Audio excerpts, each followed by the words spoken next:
salaamaaleykum mbokki xarit yi ñu sant suñu émission lu xew Thiès ci Thiès Info ak Thiès TV maa indi ci ak sama naataango di Mamadou Diop mu nekk nag li nga xamante ne rek émission la boo xam ne ñu bëri ñu ngi ko doon xaar ndaxte xew-xew yi nga xam ne wan nañu ginnaaw bëri nañ lool te bëri li nga xam ne rek ëlëm na xelu askan wi ñu toog fi nag ak Mamadou Diop ñu bëgg rek mu nuyoo ak mbokki xarit yi ñu seetaan ci seen émission lu xew Thiès. jërëjëf Omar ñu ngi lay nuyu bu baax a baax di kontaan bu baax ci niñ ko yàgg a defee ak ñi nga xamante ne ñoo ñi consulter di ñu seetaan ci seen émission lu xew Thiès fii ci Thiès Info édition bi passé gis nañ nombre de vues ñu ngi ciy remercier ñi nga xamante ne ñoo ko consulter ñëpp seetaan ko di fas yéene ñëwaat ak yéen ak ci beneen bu bees tàq ndax événement yi fi jaar bari na te namoon ngeen émission bi yéen ñëpp koy xaar toute l'actualité en 30 minutes loolu Thiès Info rek la am je crois. Très bien donc Diop dañuy dem rek ci madame Ndeye Tické Ndiaye Diop nekk nag directrice générale bu ANAM di agence nationale des affaires maritimes ci li nga xamante ne rek xewaloon nañ ko muy 5e édition journée des gens de mer maanaam ñëpp ñoo xam ne ñu ngi yëngu ci wàllu géej àdduna wërngal këpp journée bi ni mel Ndeye Tické organisé na ko waaye digg nañ fa kàddu yu ministre de la pêche et de l'économie maritime wax di Omar Gueye muy ay kàddu cant ak ngërëm yu président de la république jëmale ko ci Adja Ndeye Tické Ndiaye Diop Diop la ci àddu. waaw di ko félicité waat encore une fois xam nga Omar man dama gën a naw Ndeye Tické parce que gens de mer xëy na peut-être ay góor jaar nañ fi nekk agence nationale des affaires maritimes mais boo xoolee ni mu koy structuré waate ak agence bi léegi ni mu mel premièrement man ci loolu laay njëkk a ñëw ñi fa dem gis ko nga xamante ne kii jigéenu liggéeykat la jàmbaar la mu wëlbatu keroog gens de mer ba. la fa nekk ci nit ak information yi génn ñu xam ko ci géej lépp nappkat bëgg dawalkatu gaal bëgg mool bëgg mareyeur yi bëgg loolu day wane ne sur le plan de la pêche bi nga xamante ne moom la ñu dénk ministre Omar Gueye Ndeye Tické bay na ci waar boo xamante ne doy na sëkk président Macky Sall campagne kon di ko ci remercier di kontaanaat ci loolu te yu mel noonu dañ ko war a amal ndax dina tax tey géej gi ñu gën a xam nañ koy sàmme gën a xam nañ koy liggéey gën a xam acteurs yi nga xam ñoo seq géej gi lan mooy seen njariñ ak li nga xamante ne mooy seen doléance te loolu moo am ci journée ba kon ñu ngi ko ci remercier di ko féliciter on était là-bas te jàmm daal lañ ci gis. jamono ji gis alors très bien mu nekk rek li nga xamante ne nekkoon na xew-xew bu am doole parce que gis nañu ki nga xamante ne rek mooy PDG bu Maritalia moom lañ jëloon bis bi sargale ko ko mais également ñu gis fa ñoom Abdoulaye Dieye bu Socotra bu ñu wax Abdoulaye Dieye foofu nag bu ñu wax Sigui mais Socotra la ñuy wax parce que ci gens de mer lañ bokk donc la ñu ñëw ci Ibrahima Sall moom it di woy politique bi nga xam ne rek conférencier bi nga xam ne moom moo yoroon panel bi nga xam ne def nañ ko ca Daniel Brottier ànd ci nag ak Hélène Tine ñu waxtaane lu am solo lool ci li nga xamante ne rek mooy dundu Sénégal mais également ci li ñu jëm di élection présidentielle yi. Hélène Tine dama lay xamal leen force la boo xamante ni dafa nekk ci Thiès parce que ñu bari dañu naw Hélène ndax crédibilité naw ko ngir dëggoom te it da bokk na ci influence yi nga xam ne suy wax ñëpp dañ koy déglu mu nekk zone nord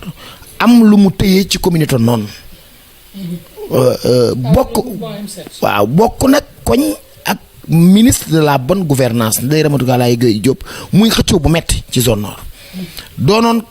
ku bokkoon APR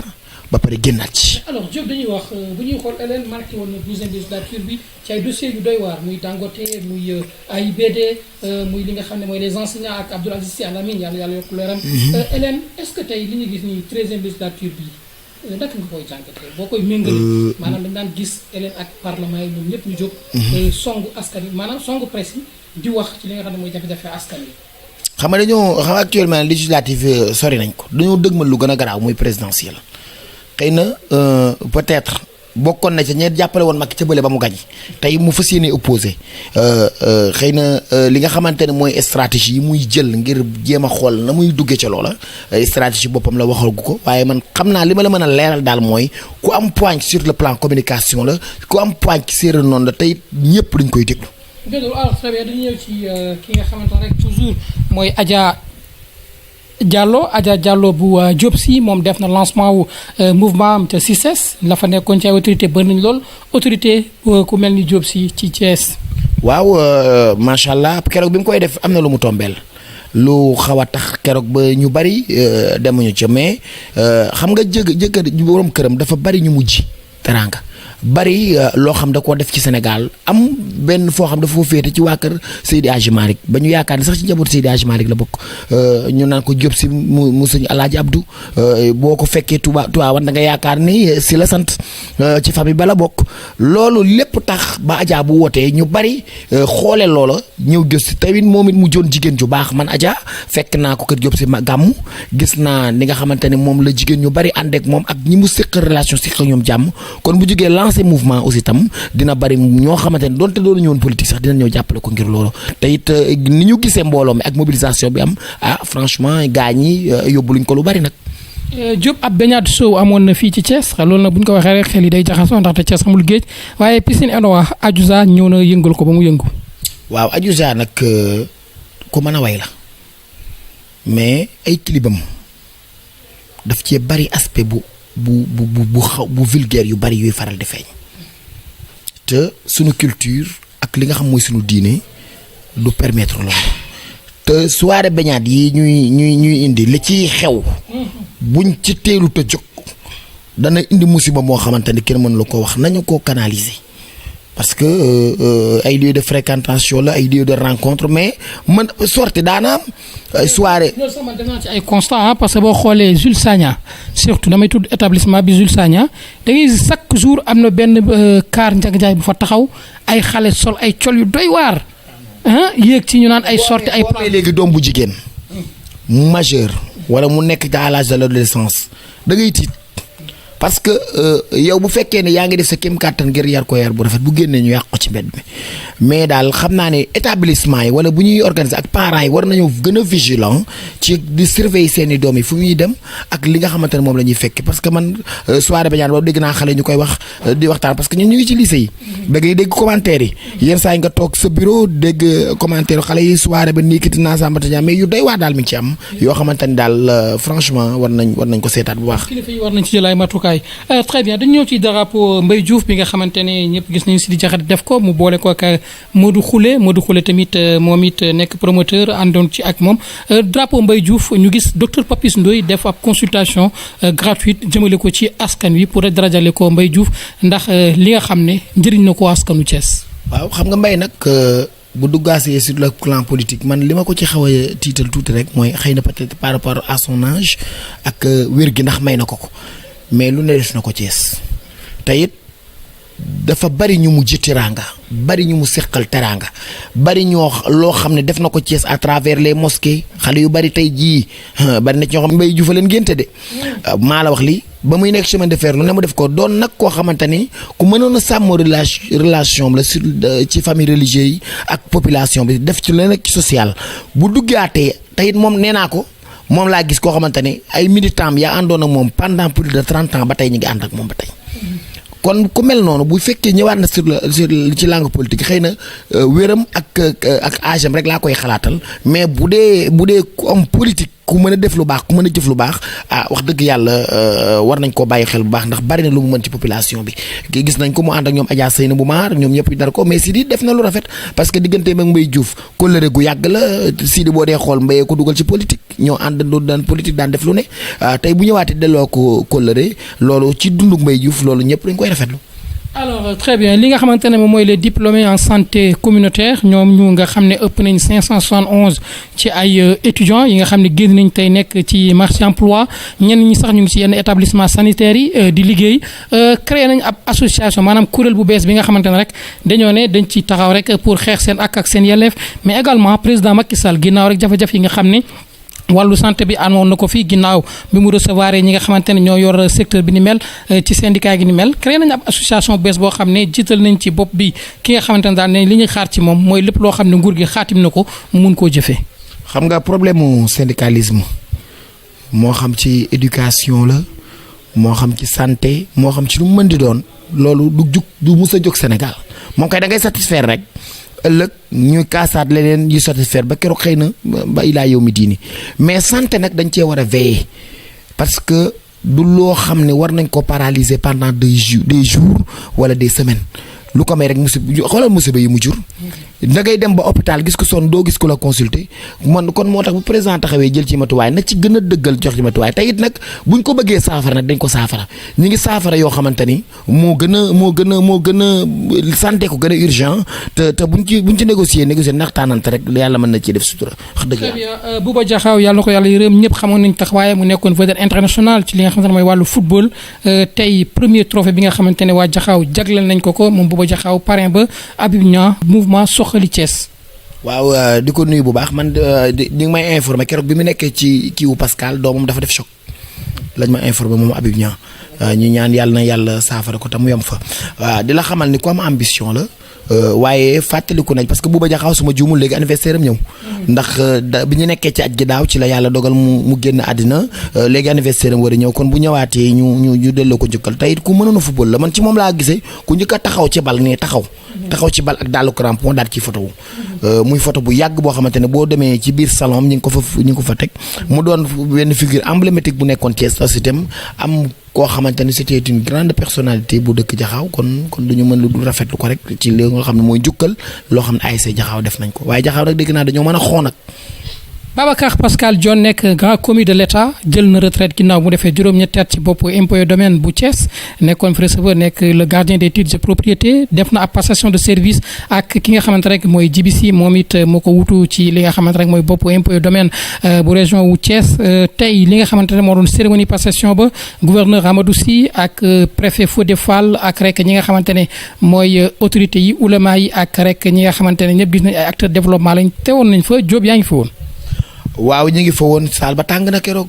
saal bi dafa tàng. saal boobu la Talla bëggoon tuddee Ngiraan Ndiaye. waaw Talla ñu ngi koy ñaan na ci def ay climatiseurs yu sedd parce que nag keroog tàngaay ba fa nekk moom ñëpp ñàq bootoo sur keroog jotuma sport yi parce que li ma génn ci ñàq rek daanaka xodot naa doy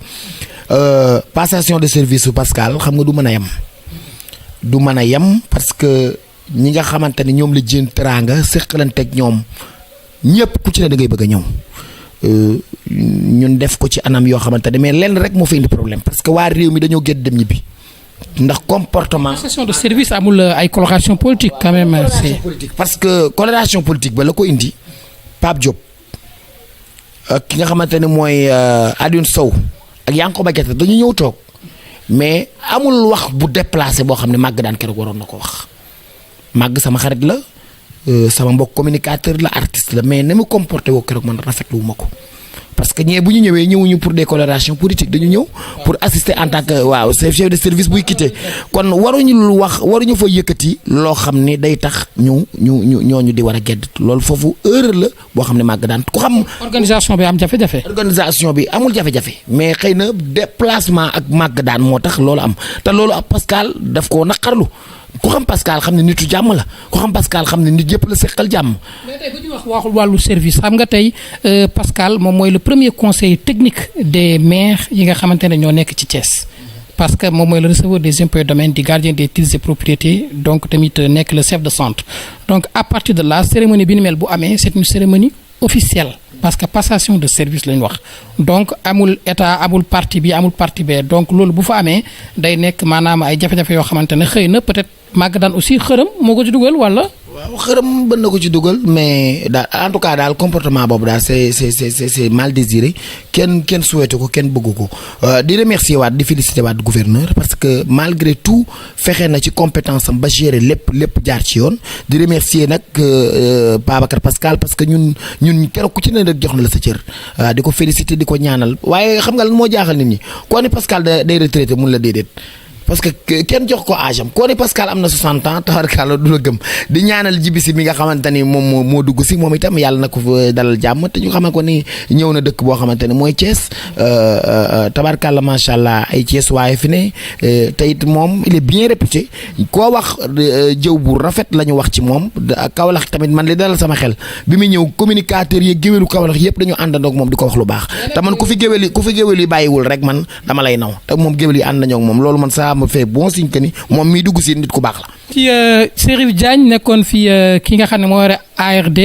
nekk tamit agence régionale de développement ñu gis taxawaay moom it dem na retraite mu nekkoon cérémonie boo xamante ne moom militaires yi sax ñoo ko organisé parce que foofu ca zone 7 lañ ko organisé kilifa yëpp ñu ngi fa woon Diop teewoon nga fa. di nit ku baax keroog la mu dégg ci lu baax nit dootu ko gaaw a dégg ci compétence am ci mën liggéeyam ci disponibilité am ci humilité am ak ci servir gu mu servir région ak li mu liggéey ci plan de développement de la ville di ko féliciter di ñaan yàlla mu dem ci retraite jàmm waaye dinaa la xamal ne am na nit yoo xam boo ko doonee doo retraité mukk parce que fu ñu toll di la laaj xalaat di la invité di la solliciter waaw moo tax ma ne la def na ci loo ARD loo xam ni dootul fay mënuñu dul sant ko gërëm ko ñaanal ko. ci wàllu jafe-jafe kaaraange bu ñuy xool rek Mboro ndaw suñ fa boom di Ami Collé Ba dañ ciy jaar sax jaale ci Maguette Diop di responsable politique fii ci Thiès moom it ndaxte rakku gorom la moom Ami Collé moomu génn àddina ñu faat ko foofu ca Mboro ki nga xam ne moo def jëf ju ñaaw jooju taxaw na yëkkati ay kaddu ñu wone ni mu nekk lu doy waar parce que boo xoolee ab mère de famille dem di daan dooleem di dugg di génn ñu faat ko ñetti fan ñu koy wër. ba fekk ko ci anam ñu ko fekkee Diop doy na waar te ku seetaan image bi mbaa nga dégg ko rek jooy nga boo dee borom kër wala nga mus a jur wala nga xam luy kuy jigéen kuy jug di daan dooleem waaye gis nga brigade yi ñoo war a gën a renforcer sécurité bi parce que nit mënuñu ko war a rey pendant 3 jours ba suul ko te nit ñi duñ ci am benn écho. loolu daal lañu renforcer sécurité bi gën a xool ni ñuy taxawoo nit ñi gën a yokk seen sécurité man daal loolu laay ñaanaat bu baax a baax di jaale nag Maguette parce que lu métti dal na ci famille ki nga xamante ni mooy soxna Ami Collé di ñaan yàlla ki nga xamante ne moo ko jëfi nag bu fekkee dafa illicite wala bu fekkee dafa warul ñu xam mais am na yoo xamante ne daal ça fait baax. génnub àddina Ifraka moom it dañ ko faat foofu ci àll bu Pout mu yoroon ay nagam di sàmm daal di yéeg ci ab garabu guy rek di aji ay xobu buy àndoon tamit ak naataangoom moom Ifraka am fukki at ak juróom-ñaar wala boog fukki at ak juróom-ñett foofu lañ ko faatee mu nekk nag lu metti parce que ñoom ñi nga xam ne rek mooy ay mbokkam jàpp nañ ni diggante béykat la ak sàmmkat mu nekk ñaareelu crime bi nga xam ne am na fa ci wàllu wi ni mel parce que bu ñu fàttalikoo ca Kayar mot na 1 mois li ni mel amoon na fa mu nekk toujours ay jafe-jafe rek ci wàllu kaaraange. waaw histoire yu mel nii du jeex ci àll bi diggante pël ak sàmm wala diggante sàmm ak pël du jeex ci àll bi du judde ak wala borom tool. waaw borom tool ak sàmm yooyu day histoire yu fréquent mais aussi tam nañu ko régulariser moo tax gis nga xam nga poste sous préfecture ak adjoint au sous préfet. ko woo mu bañ parce que boo nekk ci àll bi li ci ëpp léegi ngay traité dossier ay atte ñaari pël yu xeex ak ñaari mbaam yu xeex ak kii dugg na sama tool moo tax ñu bari di daw poste boobu la mais sàmmkat yi nañu joxe autorisation tey ñi am seen tool ñu jéem ko fexe ñàkk ba mala du fa mën a dugg bu boobaa rek problème dootul am mais aussi tam am sa tool surtout période nawet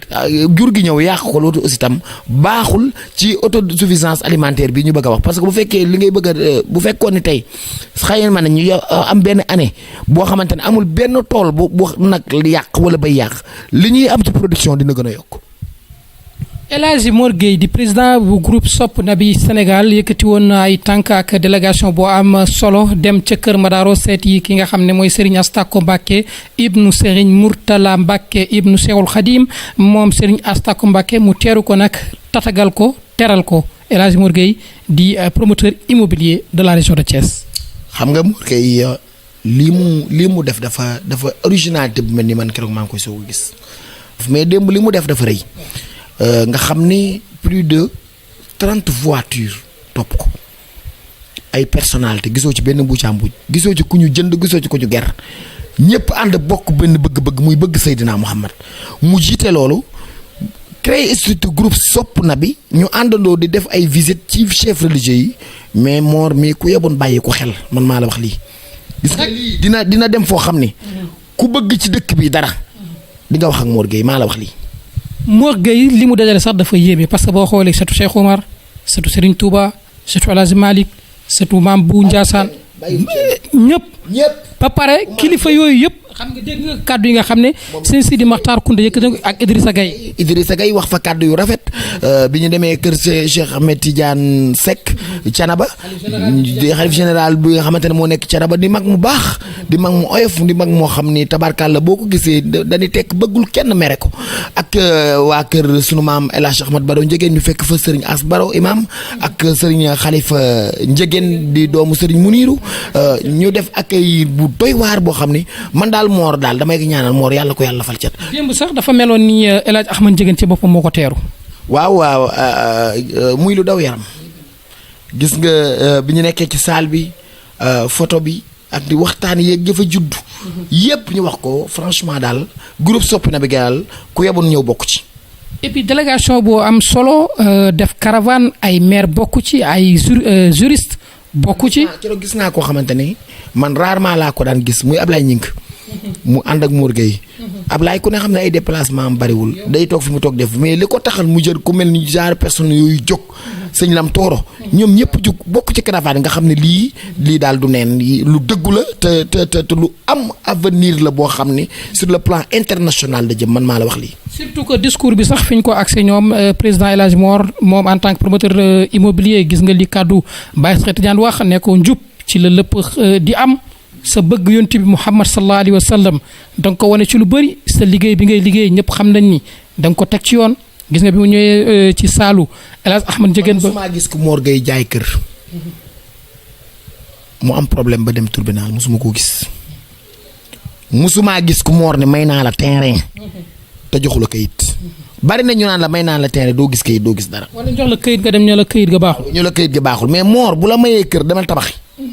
bu la jaayee kër jaayaatal boo bëggee jaay boo bëggee tabax demal tabaxi. ca grand théâtre moom ca grand théâtre sax xale yi fa jàng alxuraan ju daw yaram fa tabarakallah moom El Hadj Mor yëkkati na ay kayitu kër joxe ko xam nga nag man damaa sopp ma ñëw ma ne ko waa président El Hadj Mor yaa ngi jël ay kayitu kër di ko joxe mu ne man alxuraan daf may toll foo xamante ne moom rek moo mën a génne sama alal moo mën a génne te sama alal lenn la ci ay terrain la ci sama ñàkk la moo tax may teral ñi nga xam ne alquran dañ koo topp di teral tamit doomu soxna yi nee na Omar fu ma ñëw fekk ay nit ñu toogee yonent bi toogee diine man Mor damay mel ni bis boobu la ma yàlla gën a jox bànneex. macha allah waaw loolu ci ay jikkoom la ay qualité am la da ngay xool ñaata gàmmu am man de gàmm goo dem ñun la Mor wàcc na fa nag bu màkka gi jotee ñaata nit la yóbbu ren mënoo ko xayma. ñaata juma mu dugal ci alalam Mor buy def lotissement sax ñu jox ko ay hectares Mor koo lotissé balaa àggal dina dagg foo xam ne fa la ñu war a prévoir juma may ko. te nee na balaa ma am jàmm juma ba sax dafa jóg. waaw moo kon ku mel noonu daal daa jara ñaanal daa jara jàppale te man daal groupe Sope Naby gi daal man ku ma xam dinaa la fexe nga bokk ci.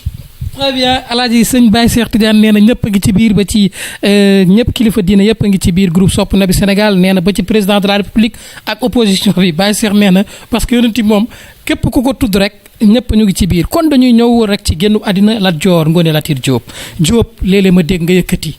tagg Lat Joor tagg Thiès wax Thiès xaw ma suuf ak Joor Diop yooyu sa mënin la chef de village bi nga xamante ne Thiès Info ak Thiès TV ci ay innovation am demoon nañ seetu ko Derklé waxtaan ak moom mu ñëwaat ci génnu àddina Lat Joor Ngoone Latyr Diop nekkoon buuru Kajoor Diop kooku sa métier damaa bëgg rek nga xëcc Lat Joor yëngal Lat Joor fa mu ne. waaw kuli joor Fatim Ngañ coromaak Demba Yaasin koddu ndeyu bari jët Lat Joor nga maay saa xaweer soxna may Lat Joor Ngoone Latyr mi daanu deqale suma juumal anniversaire am léegi mu ñëw waaye xam nga fanweeri dammeel ak ñaar ñoo nekkoon Kajoor benn dammeel la ci commencé sant Diop muy Lat Joor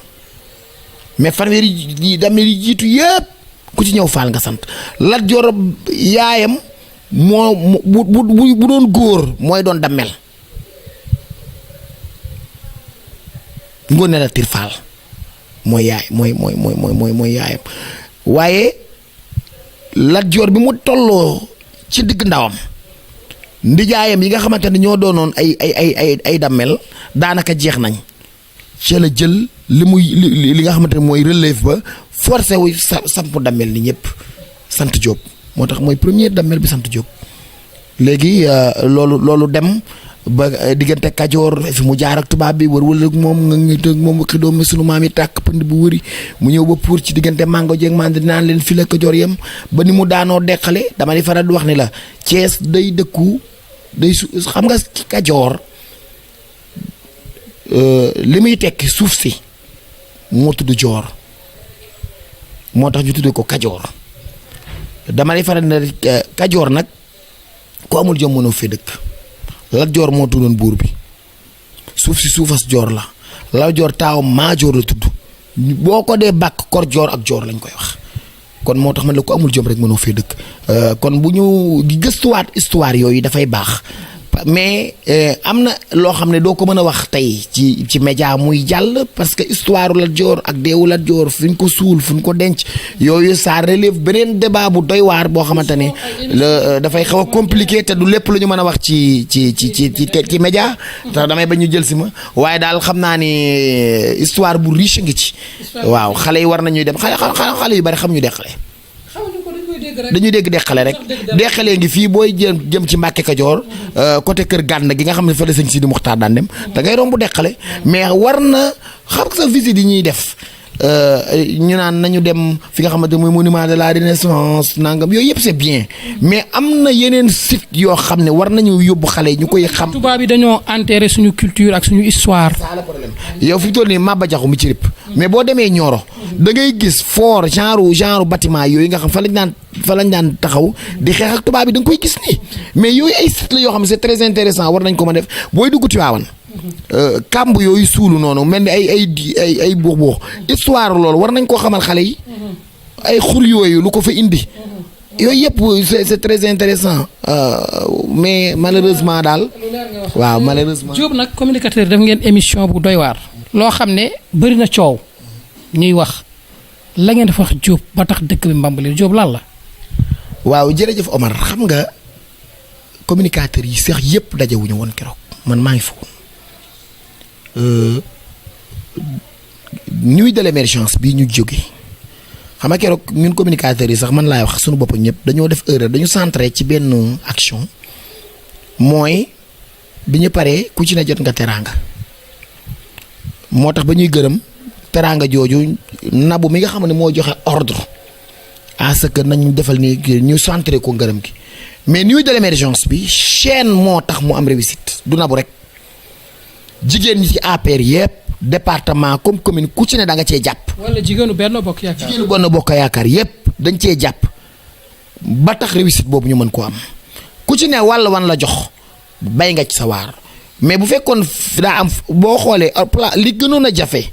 tam ki nga xamante ne mooy madame Marième Diop Sylla réussir ko mais kon kooku la ñu war a gën a féliciter muy organisation. fexe ba bâche bi ñëw maire Seynabou Mar joué ci rôle bi mu ci war a joué ba lépp am ki nga xamante ni mooy Marième Diop Sylla wàllu lekk ak naan ga mu bay ca waaram te muy jigéen ju jàmbaare joo xamante ni moom social kenn mënu ko ci def ci lu am solo ba keroog amul man de dem naa fi yenn cérémonie yu mel noonu da nga jig naa ne lekku ma naanu ma mais keroog lekk dafaa des ñëpp ku ci ne xewli nga lekk nga naan serveurs yi ñëw à temps ñu servendoo ñëpp lu ci war ñu def ko kon kooku tamit il mérite extrêmement des félicitations te njàmbaaram la wane na ko ñi nga xamante ne ñoo yoroon communication def nañ ci seen waar ku ci mel ñoom Sira Ndiaye groupe ga ñu àndaloon ba mu mat sëkk ku ci ñoom Mbarou Dieng ak Adja Ndeye Fall mi yoroon trésorier tey ji mënoon nañoo këpp kees ga mais ku ci ne gis nañ responsable yi nekk ci yees itam ku ci ne def nga parce que c'est très bien def na ci loo xamante ni xëy na peut-être moo ëpp par rapport ak li nga xam moom la ñëpp def mais 1 million bi nga xamante ni nit indi na ko sax doo ko xeebal parce que contribution la te def ko am na ko xamante mën na ko def ko bu du woon ak responsable seen contribution lim bi ñu am tey ba am réussite boobu ko kon ñëpp lañ koy gërëme ñëpp lañ koy sante faamu Benno Bokk Yaakaar yëpp ku ci ne joué nga ci rôle à savoir ñoom Yaya Cissé ñëpp ak ñi nga xamante ni ñoom Binta Fatim Dieng ñoom Mbarou Dieng ñoom ñëpp ku ci ne damay nga ci sa waar ñi nga xamante ñooy responsable ñiy joxe 5 millions ñiy joxe 2 millions ñiy joxe 3 millions contribution yooyu yëpp moo indi réussite totale événement bi kon ñëpp la ñuy sant gërëm mais li nga xamante ne moom ma metti man président de la République déggaguma ko ba tey mu prononcé wu ci événement bi remercier leen wala mu woo leen recevoir leen wala mu wane ne bëgg na ci mbir mi fësal ko mbaa mu wax ko. kon day wane daal Thiès moom fulaaluñ ko ci dara. mais war na leen fulaal nag parce que lii nga xam ne moom la femme Benno Bokk Yaakaar yi def dara la te li nga xamante ne mooy li ëpp solo mooy directeur de cabinet mi ngi fa woon Omar Youm assisté na gis na te ñàkkul ni rendre na ko compte ndax yaakaar naa ne Omar yabul président ba dem foo xamante ne président du ko yëg wala mu teew. président sax suivre na affaire yi en direct sur thiesinfo.com. gis nga waaw góor ak jaajëf day yokk ngóora man su ma soñoon daal président recevoir leen à partir de là sant leen gërëm leen jaajëfal leen xëy na peut-être mi ngi ci yoon bi man nag xam nga man bu toogee une semaine gisuma rek man damaa yàqamti mënumaa xaar nañu leen woo sant leen gërëm leen femmes yi ci compétence ku ci mel ni ñoom Marie Diop Sylla ñoom Seynabou Mar ñoom Mame Mbaye Guèye ñoom Mbarou Dieng ñoom Binta Fatim Seynabou Ndiéguène madame Ndeye Ramatoulaye Guèye ñoom Fama Aïdara chaîne bi yëpp ñoom Maymouna Sène ñi ko composé ñëpp liggéey ci ñu wan jaajëfal leen sant leen gërëm leen ndax wane nañ loo xamante ne ku leen dooleel jàppal leen ñu liggéey ci Thiès gi loo xamante ni yaakaar nañ ndam li nga xam moom la ñu bëgg ba fokkate affaire yooyu li ma ciy déploré it ba tey mooy Augustin Tine ministre des forces armées. invité d'honneur bokk ci parrain yi tey nag dinaa la xamal Omar Augustin mooy ministre des forces armées parmi les plus grandes personnalités yi nga xamante ni ñoo ŋànk nguur gi la bokk président de la république buy génn réew mi moom la koy dénk bu ne gees avion bi da ko naan gees nuyu ko da ko dénk naa la réew mi mu yore armée doon le coordonnateur départemental de Thiès yore matuwaay doon ko yaru yow xool li lay won yaru Augustin ak mbaaxu Augustin pour xamal ne du doon koy déranger du doon ko yàq man gis am na ñoo xam ne bu doon ñoom la tey jii bu ñu génnee ci nuyu de l'émergence bi bu ñu ci jógee dañuy def point de presse lu ñu xam ci lu ñaaw wala lu ñu xam ci luy yàq ñu wax ko mais kenn déggul Augustin def loolu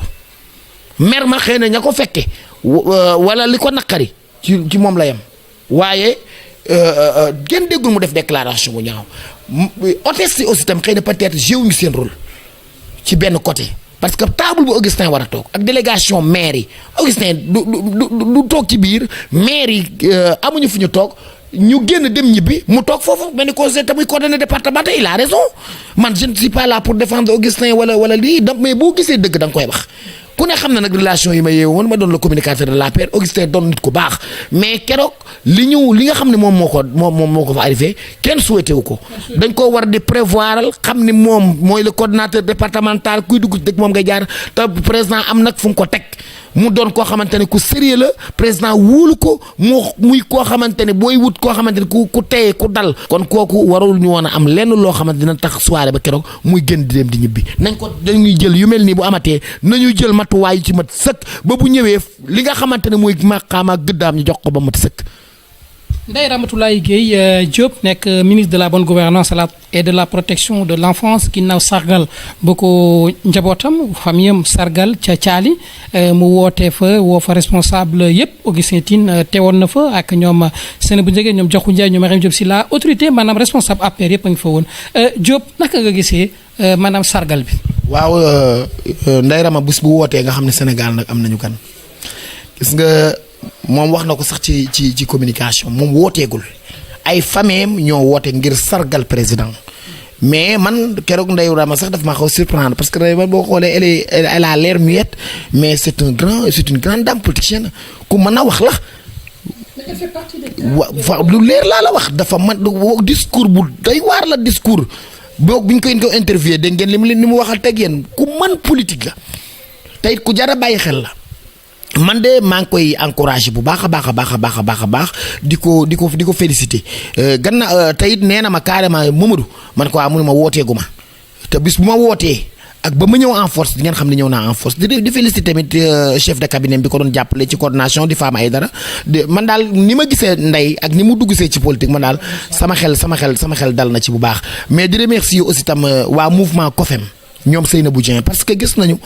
tànkam lu ñu benn manifestation APR lépp la xew di nga seen Seynabou Dieng toog wala la lay chefal jóge ba Dakar ñëw doxal si loolu franchement daal di la xamal daal man sonnoon lii ma ci gis bu dakkul bu ñu amee benn collaboration parfaite rek dinañ mën a liggéey bu am solo waaw. dañuy ñëw rek ci docteur Pape Amadou Ndiaye di PCA bu FONGIP mu mel ni dafa jël yoon bu bees pekk muy développement bi nga xam ne ci lañ ko xamee woon ci accès yi ci groupement famille la xew ca Mboro Daaru Xuduus nekk na lu doy waar keroog lu toll ak 150 et quelques têtes de pont yu ñëw sargal ko fa ginnaaw rek bu ñuy toj benn kees boo xam ne accès la boo xam ne am na at muy 2 millions nangam ak solidarité ba 200 000 muy 2 millions 200 femmes de développement yi nekkee foofu yëpp daal di koy ne département Tivaouane li ko dalee Mboro Ngaay Mexe yëpp daañu bootu ci ginnaaw docteur Pape Amadou Ndiaye pour liggéey ci wàllu développement. waaw génnagul Thiès ba tey de waaw génnagul Thiès ba tey gis nga dinaa la wax leen Omar docteur Ndiaye. du nit ku ñuy war a minimiser dafa liggéey am lu mu téye ci loxoom man toujours ma wax ko président Macky Sall na ko dollil ko yokkal ko ay garaatam yokkal ko li mu ko war a jox gëddaam bu boobaa di nga gis Thiès loo musta gis parce que leader la boo xamante ni déjà moom am na lu mu ji askan wi am na lu ko askan bi bàyyee xel mais ku mel noonu booy pousse nànk rek mu dem dañ koy invité di ko boole ci instance yi comme ni mu waree. mu gën a gis boppam ci biir bu boobaa Thiès dinañ gën a gis boppam te ku nangoo liggéey la ku nit ku baax la te it naw naa ko ci benn keroog man dafa am lu ma jaaxal Omar jour passation de service su Pascal bi mais même docteur Ndiaye ak Maymouna Sène laa fi gis ci responsable APR indiwaat leen vidéo yi ah man di ñoom moom laa fi gis wana waa APR Pascal bu doon te benn bés bu baax liggéeyal na ko Macky Sall kon ci mouvement dooleel Macky même si la cérémonie est apolitique nañu ñëw sargal ko wane ko ni kii kat bu dul dara sunu frère la mais gisoo fa kenn xaw ma est-ce que yëgal na leen peut-être nag mën na am Pascal yëgul mais naa gisuma fa kenn à part docteur Ndiaye ak Maymouna Sène samay wax day leer. très bien dañu ñëw rek ci ngénte bu waa Yanamar Saliou ak waa kër Siré Dia waa kër Siré Dia ñëw nañu waaw. très bien dañuy ñëw ci ngénte bu Yanamar bi nga xamante ne Saliou Ndiaye moom it am na ab doom bu góor macha allah ñu koy ñaanal yàlla mu gudd fan mu duppee ko baayam Souleymane Ndiaye Brin di ki nga xamante ne bokk na ci les grands décideurs politiques de cette ville te ci lay bokk ba faw ndaxte wane na ko ci taxawaayam moom Souleymane Ndiaye Brin doom jooju nag keroog bañ koy tudd coow li bëri woon na autorité yëpp a nga fa woon responsable politique yi diggante Yankhoba Diattara ak Talla Sylla di maire Thiès am na joxante cër bu mat sëkk bu fa am ba askan wi di ko rafetlu Diop yaa ngi fa woon. maa ngi fa woon Talla sax boo xoolee keroog jëlu kàddu la mu def mooy Alioune Sow na ko waxal loolu di lu rafet du mais boo xoolee keroog imaam yëpp a ñëw ñoom Fadel Baro ñëw bu Yanamar keroog di sa sëñ Modou Ngom sax ngeen ni tooñ ñi leen yéen da ngeen di maar rek kañ ngeen di bañ a maar ñu waxtaanal fa jëlante fa kàddu yu rafet Saliou jël nag doom ji tuddee ko papaam. muy acte bu rafet boo xamante ni yaakaar naa ne waajur dara gën koo kawe bu jëlee doom ji tuddee ko ki nga xamante ne mooy papaam du ñu mën dul kontaan ci bëgg ci waaye daal ni ma la mën a xamal mooy ku amal ñëpp jàmm la ndax keroog la fa nekkoon ci ay autorité ak responsable bari nañu trop macha allah. alors dañuy ñëw rek ci 14 millions yi nga xamante ne Siré Dia di directeur général bu poste moom la joxe comme contribution pour jàppale famille ci nuit de l'émergence Benno Bokk Yaakaar bi nga xam ne mooy fësal liggéeyu Macky Sall moom la fa def ay ndaw APR wala bokk ay responsable ci parti APR nord est ouest daje nañu woon keroog ca Mikeland yëkkati fay kaddu ni daal seen bëbët mooy président Macky Sall officialisé Siré Dia comme coordonnateur communal u APR ci Thiès. waaw ñu seetaan ko jàll sa revue de presse su ma juumulee keroog Siré def na lu baax xam nga def lu baax dafa am solo li nga xam ne moom la ko yàlla dénk muy poste dama ko wax carrément ni ko yow la président dénk poste waaye yaa ko jàppale ci ay poste mu doon nit koo xam ni lépp loo xam dañ ko tëgg ci APR bokk na ci ñi ci gën a fës ci njariñam maanaam li nga xam ne moom la ko président dénk dina ci wane Pastef ak njàmbaar ba satisfaire ci toujours li nga xamante mooy bëgg-bëgg askan wi loolu nag lu ñuy rafetlu la di kontaan ci loolu bu baax waaye man du man maay décider ku ñu war a jiital waaye moom ni muy doxalee man de buñ ko jiitaloon président tëb jiital ko man d'accord naa ci. Très bien Diop dañuy wax rek ci semaine bi ñu génn ARTP di kuréel bi nga xamante ne moom moo yore li nga xamante ne rek moo jëm ci wàllu xarala yi gane si na Thiès parce que Thiès li fi xew nekk na lu doy waar ndaxte dañuy gis léegi ay télévision un peu partout te télévision yooyu dañuy jaar ci ay réseaux yi nga xam ne ay câble distributeur ñoo ko yor naam sax dañuy daan seen doole yàgg nañ am ay jafe-jafe ak waa Canal Horizon tout le temps ñu leen di poursuivre gendarmerie di ñëw di yàq sax seen terminal yi maanaam seen centrale yi nga xam ne fa la ñuy def seen décodeur ak yi ni mel léegi ñu gis ni Thiès bëri na ay télé yoo xam ne dañ koy jàllale ci réseau câble yi. waaw xam nga man système informatique gu télévision yi ak ni muy doxee miinu ma ko maîtriser wu ma ko carrément mais xam naa ne daal lépp lu régulier ku gën. parce que man su ma juumulee maa ngi sama benn jour fekk naa sama directeur di ma expliquer benn waay joo xamante ne dafa jël parce que clandestinement la ñuy defee jël parce que télé il paraît am na taxe yu war a fay au niveau de la RTP am na demande d'autorisation wala attribution yuñ la war a jox wala licence boo war a am ak yooyu yëpp nag bu dee amoo ko nag ngay def li télé yi def bu boobaa nag day xaw a doy waar. waaw te lu régulier moo ko gën. boo bëggee di dugg ci ay journal télévisé ay activité politique ak tamit ni mu sensible ci wàllu information ak li ñu jëm di ay élection présidentielle kujje gi ne fi nguur gi ne fi société civile ne fi askan wi ne fi mais bu ñu gisee yenn émission yi di am sax ñu ciy ŋaññi yenn kilifa yi di ay institution de la république loolu day posé wu problème. waaw moom mooy li ma lay wax rek ci irrégularité lu irrégulier daal lu régulier ko gën waaw. alors très bien Diop fi nga xamante ne tey moom mooy Thiès bëri na ñi nga xam ne rek ndeysaan dañu jël Thiès Info def ko ci seen xol ba nga xamante ne rek fu ñu munti ne dañuy bëgg Thiès Info nekk ci seen wet ñooñu bëri nañ ku ci mel ni Mamadou Thiaw bu PNDL Ibrahima Kodou Fall Abdoulaye Dieye mouvement Siggi jot na mais également Mamadou Ñing bu ITECOM Diop il faut nga ñëw parce que xam naa ni pare guñu waaw ci li nga xam ne moom def na ko keroog ci chambre de commerce mais également def ko ci cours de renforcement yi nga xamante ne mooy permettre yenn candidat au BFM wala baccalauréat def ko kër Serigne Saliou Touré ak ni mel mu nekk loo xamante ne tey bu ñuy xool Mamadou Diop responsable yooyu nga xam ne leader yooyu nga xam ne tey dañoo nekk Thiès bëgg Thiès dem ci kanam Diop lan nga leen di wax. dinaa la xamal leen de ñii nga ma limal Mamadou Ñing Babacar Fall. Ablaye Dieye ak ki nga xamante ni mooy Babacar Pascal ñooñu ŋànk mouvement. Mohamed Ndiaye bu Karim Wade. mouvement yi yëpp tey ku ci bàyyi woon APR ma ki am problème ci Thiès dañ leen a war a soutenir di leen dooleel man loolu laa gëm. dëggal ni tey APR mënta dem dara sans les mouvements dara mënuñu ko fem man maa wax lii man. mais est-ce que xalaatoo revirement boo xoolee tey Thiès liy dessiné wu Idrissa Seck le président du conseil président réew mi. kaay ma xamal la bu fekkoon tey jii dama la jox exemple bu fekkoon tey jii dañoo dem ba Idrissa Seck fexee amaat mouvement yëpp tey leen. bu ngeen waa APR nañ ferenkulaayu Thiès duñ fi am dara. sans les mouvements Thiès je pèse bien mes mots biir commune bu Thiès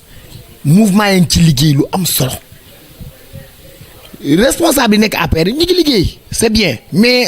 mënuñu dem sans les mouvements. Maodo Malick Mbaye yëkkati na ay kaddu ne Thiès juróomi candidat ci présidentielle bi la ñu am lim nañ ci ñu mel ni ñoom Hadjibou Soumaré Idrissa Seck Thierno Alassane Sall bu République des Valeurs mais également ki nga xamante ne sànq moom wax nañ ko muy Juge Dème gis nga fa mu taxawee démissionné ci magistrature. xam nga ginnaaw bi mu démissionné ci fonction am en tant que kii tey démissionné ci li nga xamante ne mooy corporation génn nag jël li nga xamante ne rek mooy le sommet de la politique. xam nga Macky Sall dafa am benn problème ku koy waxkat bu mën na wax mën a communiquer li muy liggéey mën a fësal mën a wax ñu koy déglu ci anam ya mu gën a dëgëre. communication Macky dafa soxla koo xam ni. communication àdduna bépp dañ ko mën di déglu mu xam li muy wax mu doon ku ñu bàyyi xel loolu moo manqué ci APR président ku ne xam ne liggéey na bari na lu mu liggéey mais fësalkat bu mën a expliquer man bari na yu ma xam ci APR man ci Maodo Malick Mbaye laa ko xamee dafa war a wut un expert de communicateur wala communicant boo xam ni dina mën a expliquer clairement li nga xam ne mooy liggéeyu président di ko xamal askan wi te loolu daa mel ne gisuma ku ci gën a yelloo Maodo Malick Mbaye alors très bien dañuy ñëw rek ci Mamadou Gningue di président bu mouvement Alliance pour un Sénégal prospère nekk tamit directeur général bu ITECOM di institut technique bi nga xamante ne ñëpp gis nañ taxawaayam ci wàllu li nga xamante ne rek mooy les universités privées du Sénégal mu nekk tamit président de la conférence des leaders ci ñi nga xamante ne rek toujours ñooy yëngu ci wàllu njàng mu kawe bi ci wàllu privé yi donc Mamadou Gningue ne woon moom depuis 10 ans mu ngi def ay cours particuliers di ko yemale ci R100 ak Ndufak ak yi ni mel depuis juróomi at mu yaatal ko jël ay établissement lu mel ni Jules Sagna lycée Malick Sy ak Darou Salaam collège ba ak yi ni mel pour jàppale candidats yi maanaam ñi war a def BFEM wala baccalauréat pour rek ci ay cours de renforcement ginnaaw bu demee deuxième semestre maanaam ñetti weer yi ci mujj daal dana fay ay professeurs un peu partout pour ñuy jàngal xale yi ñu mun leen a gën a renforcer par rapport ak quantum horaire bi nga xam ne souvent c'est perturbé par rapport ak humeur yi ak wala bokk sax yenn mouvement de grève yi.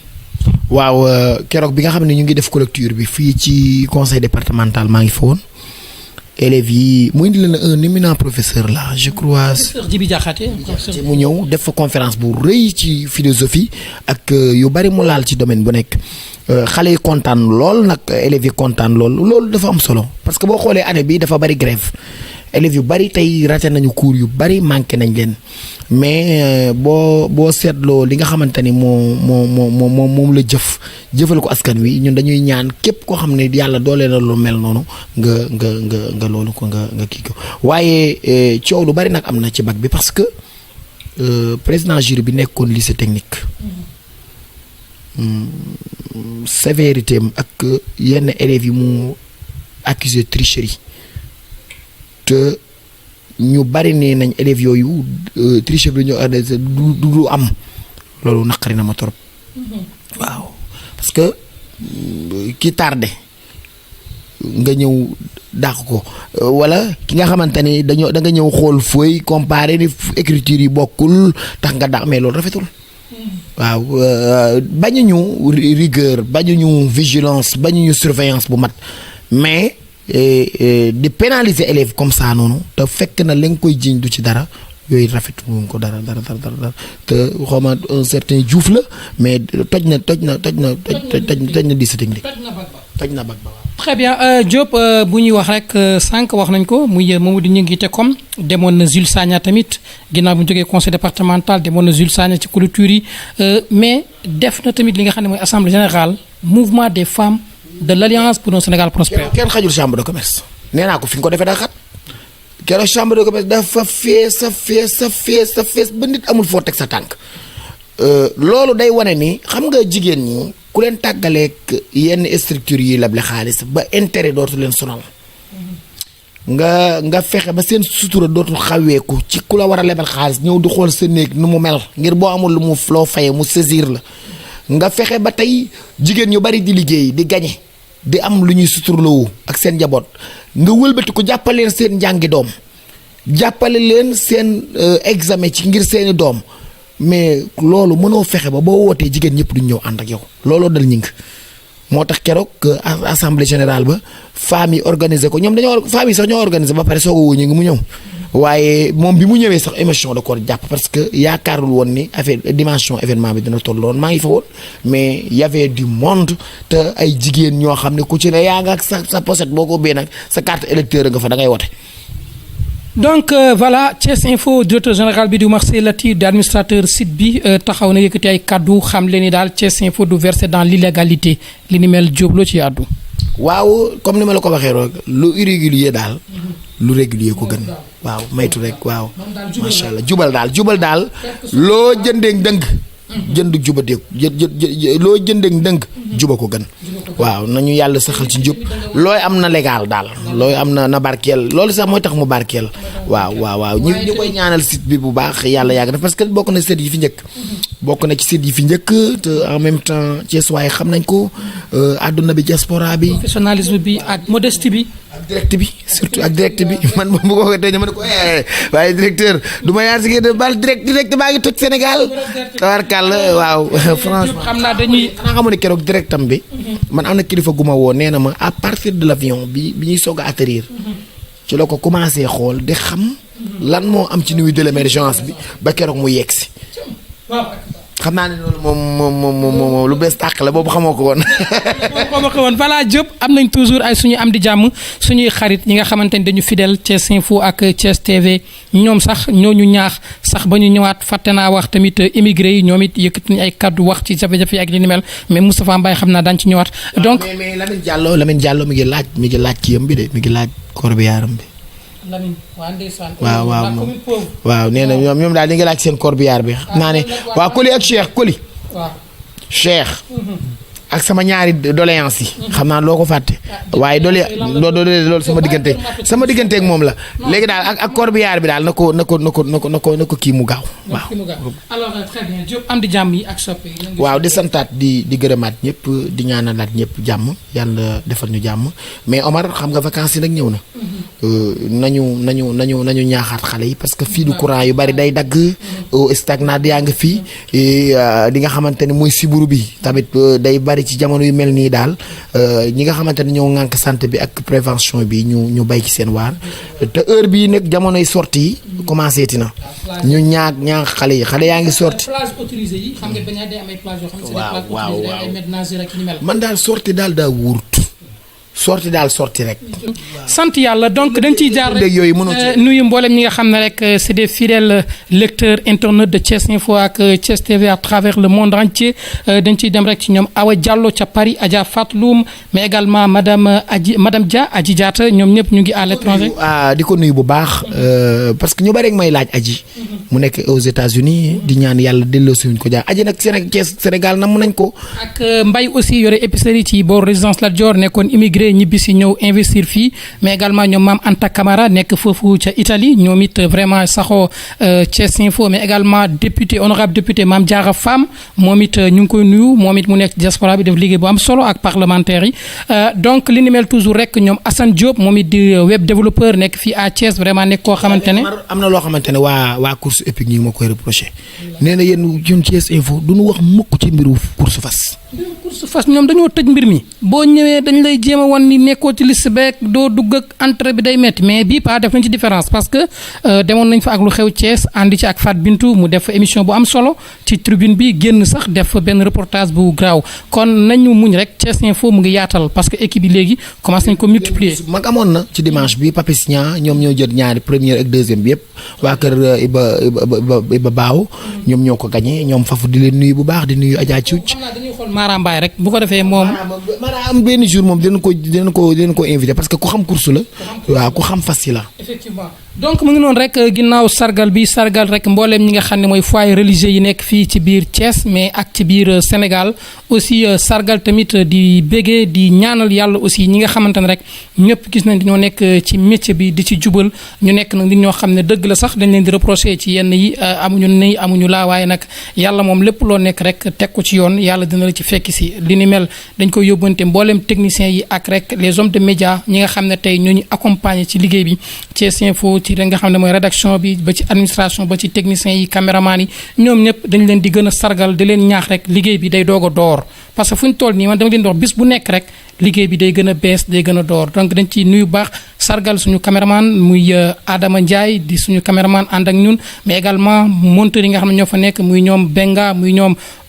Gadd Seck ñoom Fatou Bintou ñoom Fatima ñoom Souleymane ñoom Ahmed ñoom ñëpp dañ fa nekk ak Babacar Diouf moom it di journaliste monteur nekk fa nekk ci équipe bi nuyu baax ñoom Bàcc Fall ak ñoom Modou Ngom ak Abou Seck ñoom it ñu gis seen taxawaay ci li nga xamante ne toujours moom mooy liggéey bi pour rek mën a améliorer li nga xamante ne mooy qualité image bi mais également son bi ak nag les moyens yi nga xamante ne directeur général mu ngi koy déployer pour rek wane ni liggéey bi toujours dañ ko war a yeesal wane ni xarala yu bees yi foo toll rek da nga war a def maanaam li ñuy wax mise à jour kon ci loolu la ñuy toll vraiment gërëm suñuy soxna aussi madame Sey Mami Dia Khady Diagne également gërëm Mame Diarra Bousso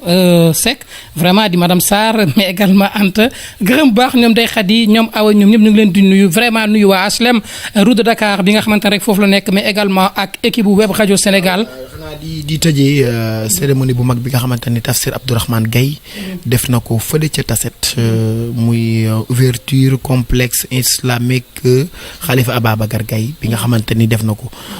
ñu bari nag bëgg nañ fa yóbbu seen doom yi jàngee ci fa ñu ñaan yàlla dafa ko ci nam waaye que rek ubbi teg jumaa ji ministre yi ñëw nañ Alioune Sarr fa woon Omar Gueye ak le maire de Tassette monsieur Mamadou Thiaw ñëw nañ fa ñoom ñëpp avec une forte délégation muy benn ndam tamit ci l'islam. Très bien donc dañu nuyu suñu gan gu bees bi rek di Fall moom it mu ngi fii xam naa ne ci kanam tuuti dañ gën a découvrir kan mooy Fall ak rek mboolem ñi nga xamante ne dañu nekk ci biir diwaanu Thiès ak li ko wër. Omar kon ñu ñaanalaat ñëpp jox dig dage beneen yoon waaye di leen xamal ni semaine bii di ñëw rek bu tàng jër mooy am ci li nga xamante ni mooy lu xew Thiès ndax am na lu ñu war a wax te waxaguñ ko. te Kër Moussa lañ koy defee. attention dina boobu dina doy waar. kon nag dig daje bu boobaa incha allah.